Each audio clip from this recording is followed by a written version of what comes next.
Hey everybody, welcome back to another video. It is a Sunday morning, well, early afternoon, late morning, about 10 a.m., 10:30 a.m. Bright, sunny, super windy day. I'm out at a local park in Plano, Illinois.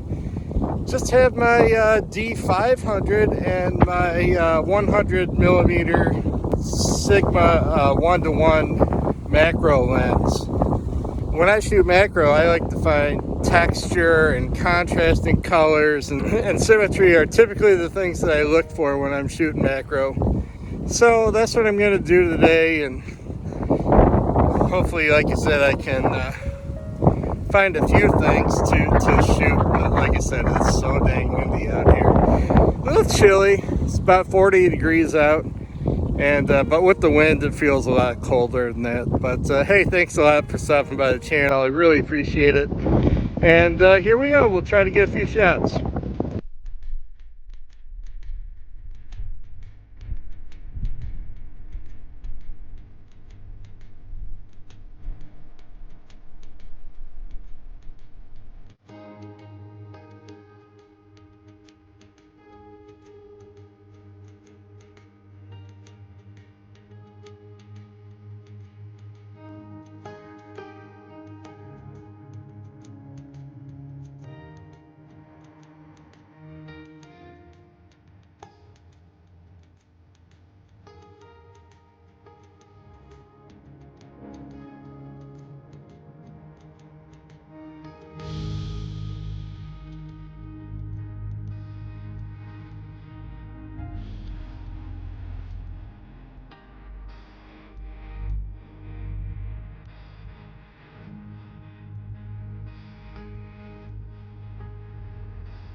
All right, everybody. Hey, that's it. So even on a windy, cold, bright day, you can get out and make some good images. I was handheld with the macro lens on my D500, and I really just tried to focus on contrast and texture and symmetry, and tried to find contrasting colors that kind of popped up in the middle of the frame above everything else. But just really a beautiful late morning, early afternoon here in the Midwest, and that's it. Hope you enjoyed the pictures. Hope you enjoyed the video. If you did, hit the thumbs up, drop me a like, drop me a comment. If you've not already, hit the old subscribe button, and we'll see you next time, everybody. Thank you so much. We'll see you. Bye-bye.